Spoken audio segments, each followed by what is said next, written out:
Okay, so here we continue now. And now I'm going to show you how to set up your forms on your site. So I go here to create forms. If I were creating landing pages, this is where I would go. I click create form. And then I like to use the wizard. When you click on the wizard, a bunch of templates show up. And lots of templates. And as I was saying, I love GetResponse because it's drag and drop. I really don't have to think about what I'm doing. So I'm going to select a template right now. And let's use this. Now, as the template comes on, here's what you can do. You can click in here and change anything. You can drag it around and move it wherever you want. You can change the field. You know, it may not be email address, whatever you want. You can change the buttons, the colors. But let's say we're going to leave this. We've made all the changes that we need on this. And so it's good enough, and we're going to do save and publish. Now, when you do that, it brings you to this screen with this code, and you click copy the code. Now, you will have, at this point, logged into your WordPress website. So here I am in WordPress, and I'm going to back out of this so you can exactly see how to get to it, because I was in there a little earlier. I need to show you how to get to this portion of it. Okay, so I'm here in WordPress, and I'm going to all pages. And in a minute, it's going to list all the pages that's on my website. So there you can see all of the pages that I have. And I created one that says test for webinar. So I'm going to click on this link and edit. And when I go in there, when it opens up, it's going to give me a couple other options. Page Builder that I just clicked on is probably something that you would need to install if you don't have it. But if you do, then you just click on Page Builder and add widgets. Now, I want to show you what the page currently looks like before I add the form in there. So I'm going to click on View Page, and that's what the page looks like, right? Test page for webinar. So I'll leave that open so I can refresh it so that you guys can see. Now I click on Add Widget,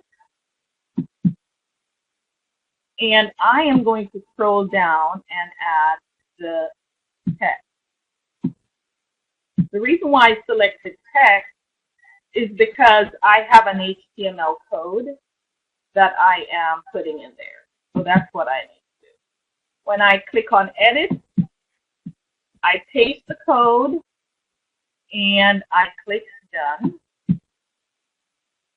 And now what I want to do is save draft. Now, let me refresh this page and see if we had any success with that form being added. So there's the form added on my page, and it's loading. Okay. Now, this form is ready to receive information. Why did I say it's ready?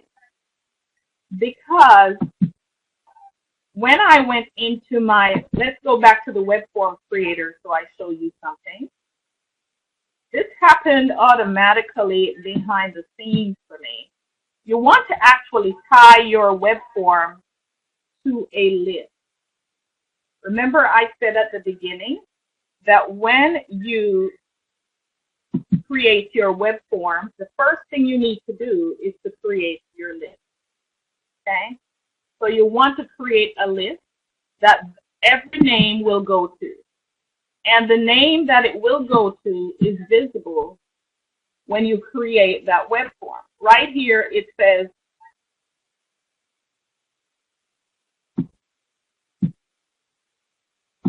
so right here on this little menu, This is the campaign that I have it going to. I have a lot of campaigns.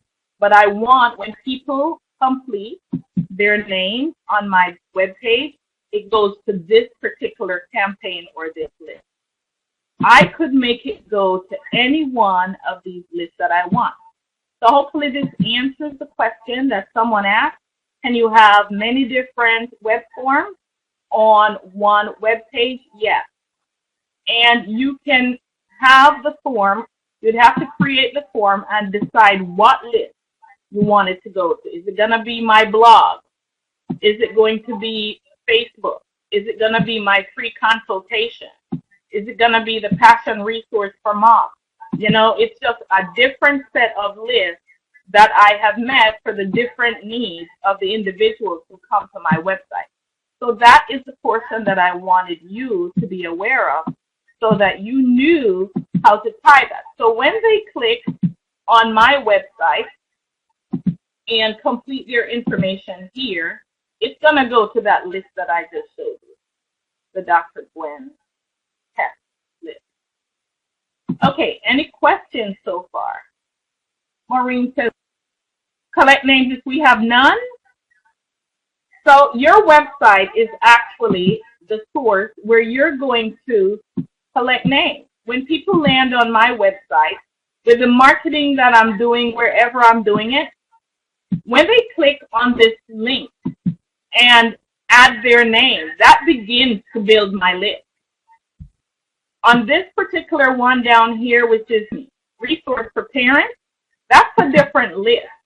When they click on this list, I have a set of emails that are going out for parents, okay?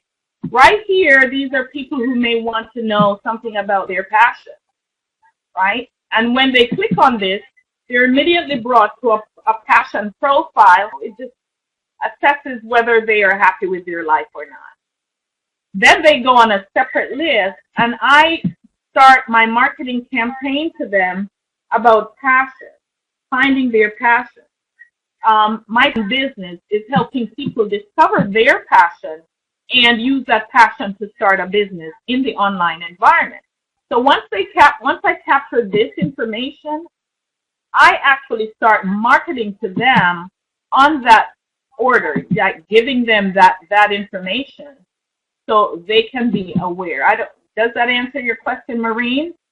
So I need a website to start. Yes, you do need a website, Maureen, and I would assume that you don't have one. And I have an excellent resource that I can make available to you guys who need it that will help you. You can literally build a website this weekend, a really nice looking one. I didn't build mine. I had it done. But if you are on a tight budget and you want to invest the time, then you can do that. Yes. Okay. And particularly if you're just started, I will most definitely do that. Okay. All right. Any other questions before we move on? You're welcome. Okay, so here are a few bits of things that I talked about earlier. And I'll get back to some of the questions in a little bit. It says you have to set up your campaign or your list. Your list is like your name directory, okay? If you put the form up and people fill their names in on the form, it's not going to go anywhere. So you have to set that list up first before you do it. And in the resource page, I provided a whole list of free autoresponder services that you can use to get yourself started if you're on a budget. Okay, if you're not on a budget, I love GetResponse simply because for the $49 that I pay per month, my list can go up to 5,000 right now.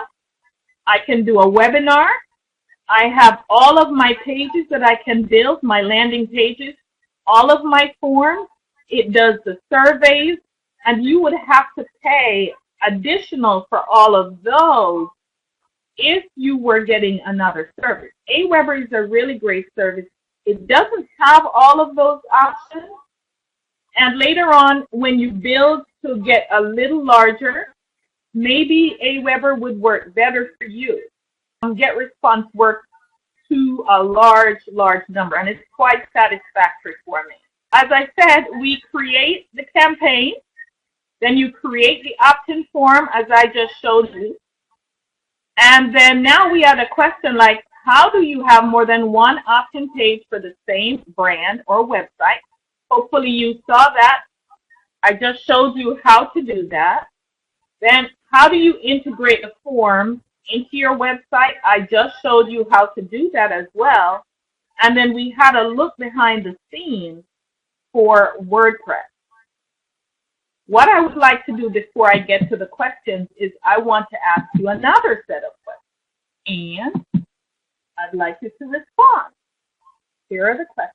So as far as we have, everyone didn't quite respond, but in order to have your landing page or opt-in page form work, first thing you need to do is to set up your campaign list. Excellent. For question number 2, you can have several different opt-in forms on one website.